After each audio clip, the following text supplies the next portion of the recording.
there's just water all over the show. But sometimes you get stressed. Today is a cautionary tale. If you notice anything on your orchids that needs attention, please do it immediately, and that will save you from the nightmarish situation I am now in. It could have been such an easy fix, but I just didn't do it in time. Welcome to the Nature Company. Today I noticed there's big drama happening with my orchids. Something I could have fixed really early and just didn't do it. I now have a problem of pandemic scale on my hands. Let's go down and have a look to see what I could have done to prevent this in the first place, why I didn't do it, and what can I do now to remedy this situation. If I had have just been faster and done what I was supposed to have, it would have saved me a lot of money, a lot of hassle, a lot of time, and saved my orchids and myself a lot of stress. If this is the kind of information you're interested in, please hit that subscribe button down below if you haven't already, and that notification bell to be notified of all our upcoming content so you don't miss out on a thing. Today I went around going through the orchids again. Our weather's been like this for over a week, almost 2 weeks now. We're at about 30, 32, 34 degrees Celsius, occasionally up to 40. We have almost 100% humidity. This is not actually rain that's falling, it's just there's so much humidity in the air, there's just water all over the show. Or very little air movement until those storms come rushing through. So I've been avoiding doing something that I should have done, and I shouldn't have worried about it's going to wash off or anything like that. I should have gone out and treated my orchids the way they needed to be treated. I'd noticed about 2 weeks ago just those smallest little first indications that fungus was starting to form on them. And with the weather like this, I kept thinking, it's going to wash off as soon as I put it on. It's not, and so I just left it and I left it. And now 2 weeks later, I have a pandemic on my hands. All of my Cattleya, well, not all of my Cattleyas have now got major early signs of fungal infection. They have these pitted indentations on them, and I saw this happening way earlier, and as I said, I should have treated it then. And if I had have just gone in with any of the basic preventative antifungal treatments like neem oil or one of the eco oils, I could have stopped it in its tracks right then and there. But as I said, I left it, and now just over 2 weeks later, we've got to this sort of phase. Already now starting to stress the orchid. These parts that are damaged are never going to heal again properly, so I'm going to be left with marks on my orchid leaves, and now this has to be treated properly. This is spread through the majority of the leaves, so it's not only just a single point, it's all over the orchids themselves. And also, now that I've left it this long, to treat this properly, just by spraying this is not going to be that effective. I'm going to have to repot over, or should I say many hundreds of these Cattleyas,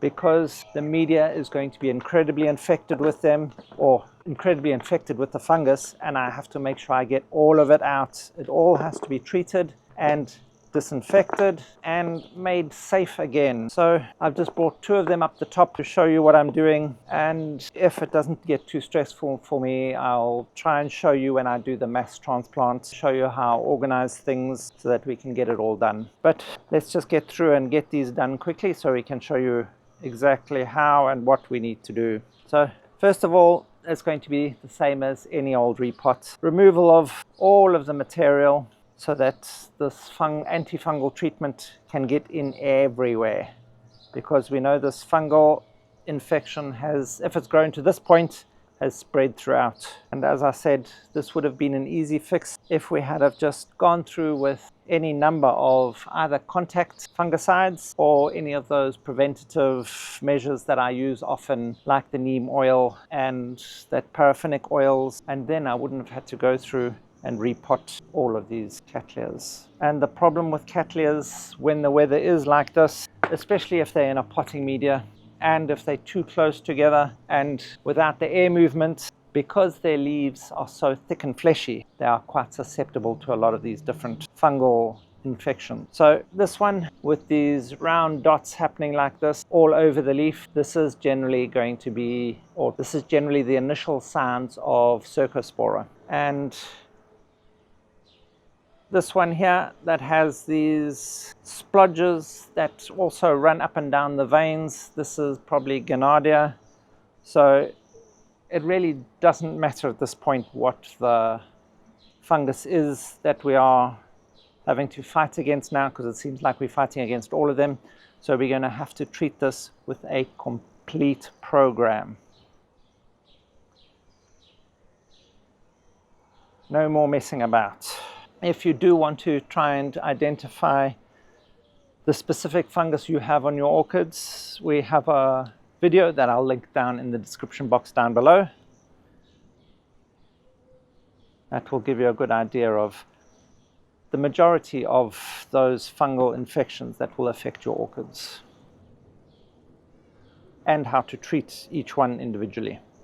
The majority of the roots in this orchid are still in perfect condition, so we're just removing out one or two that are just feeling a little bit old or damaged. And what we'll do now is we'll remove all the debris from this plant, so we can ensure there's nowhere for any of those fungal spores or any of those hypha to hide behind that our treatment won't be able to get to. So this is going to be a very important step in this specific case. Also, if you want to remove any of those old or damaged leaves that you want to get rid of, you can do that now too, so that any of the treatment can go exactly where you need it to go.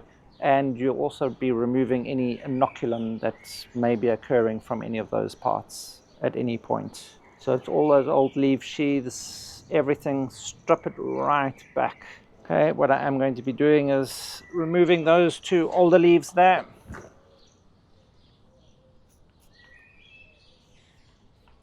They're a little bit far too infected for my likings at the moment. There we go. What I'm going to be doing is using Bonomil.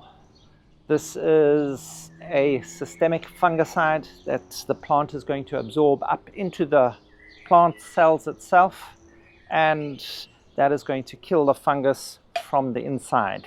Contact fungicides at this point may not be as helpful as what you would like it to be, so I'll use a systemic one first, and then after 2 weeks I'll be respraying these again with a contact fungicide, just to ensure that any of the spores or anything that may have somehow managed to survive this treatment will then be affected by the contact one, and hopefully that will get rid of the majority of the fungal problems.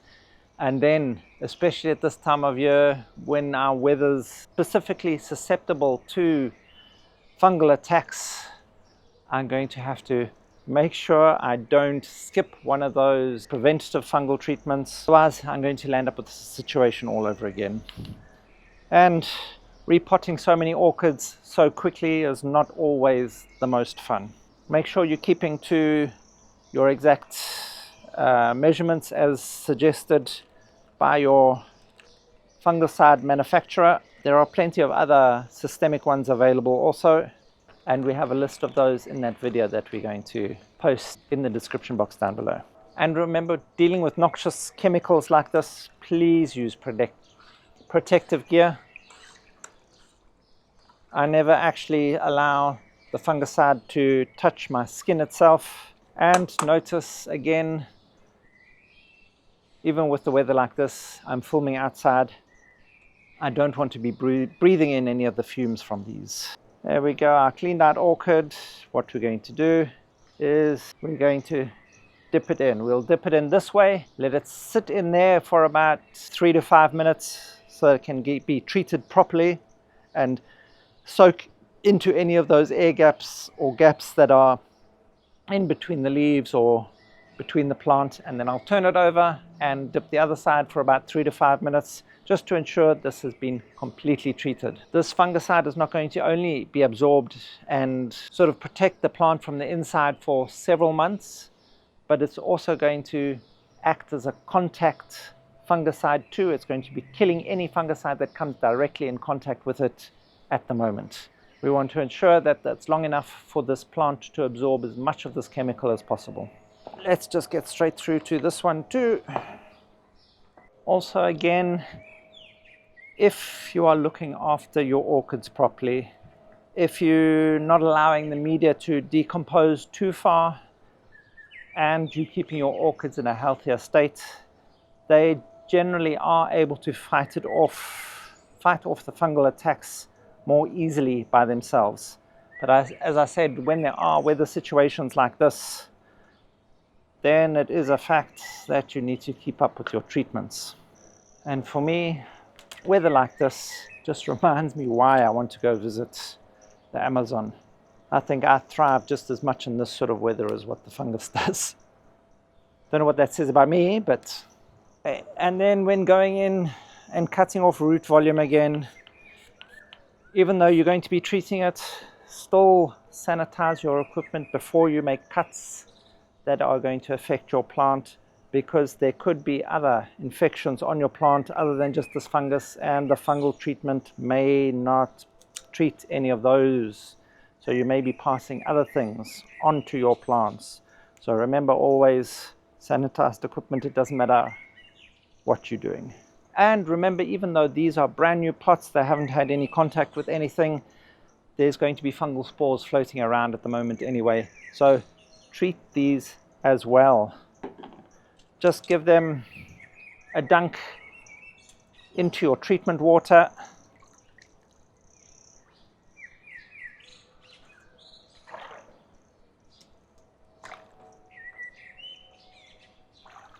Just so that they can kill any infections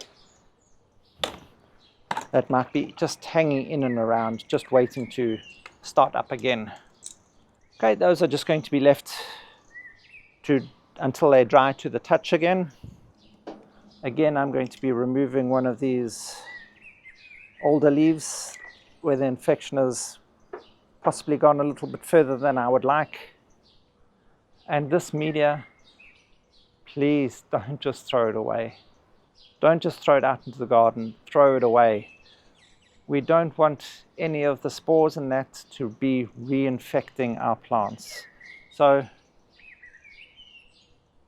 your best idea is to either throw this away completely into the tip, or if you have a specialized compost heap down at the far end of the garden, knowing that these spores are going to be in and around everywhere anyway, often just forget about it. Just throw it away, just leave it there. And these old pots, if they're cracked and broken, just throw them away. This one's still usable again, so just with a dip in that right at the end after we finish treating our other orchids, although that's all I'm going to be doing in that specific mix today. You can then treat your pot in that, and then treat it with a sanitizing agent as well. Something like the isopropyl alcohol after it's dried out from your antifungal treatment. Spray my hands just to ensure that I'm not carrying around infection, passing it on again, and spray down the work surface.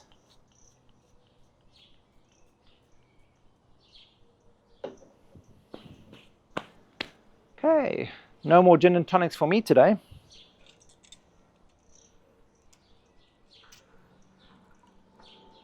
Okay.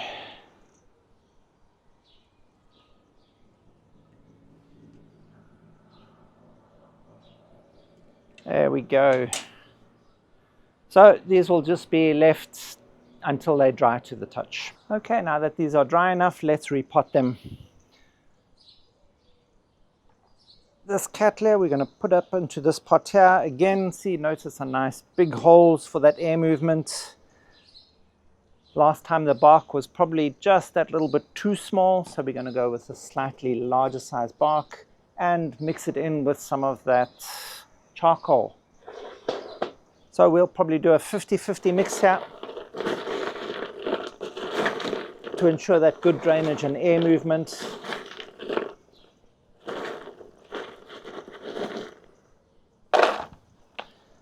And if someone can tell me where I can get lava rock in South Africa for at a decent price, not like this 200 Rand for a that will fit a pot this sort of size, I'd be most grateful, because I've noticed those Cattleyas that I've been planting up in those broken bricks are doing so incredibly well that if I could get lava rock, I think that's what I would be using. And then perhaps I wouldn't have as much of a problem with all these fungal attacks either.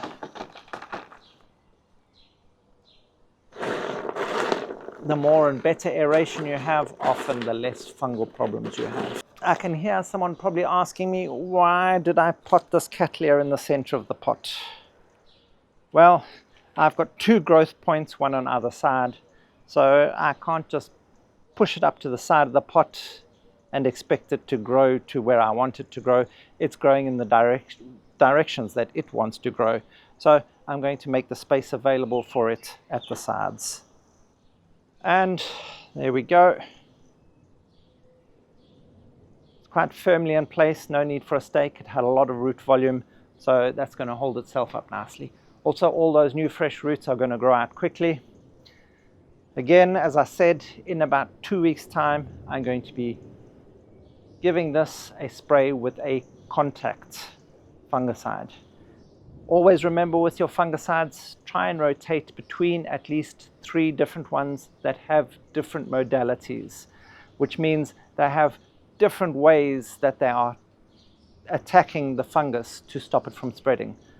So whether it stops them from producing spores, or whether it kills their hyphae, or whether it interferes with their biological processes or their enzymes, try and get 3 different ones with different active ingredients, and that's the way you're going to least likely get any fungal resistance building up in your orchids. Is that the right way of putting it? Any fungus that will build up resistance to the fungicides. I think that's a better way of putting it. So thinking of that lava rock, I think what I'm going to do is, I'll pot up this orchid in purely charcoal. It's not something I've ever really done before, so it's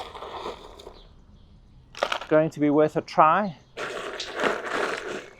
Charcoal doesn't quite hold as much moisture as what lava rock does because of lava rock's porosity. Although charcoal can hold between 6 and 12% of its volume in water when it does get soaked. So that's going to help somewhat in the orchid not drying out.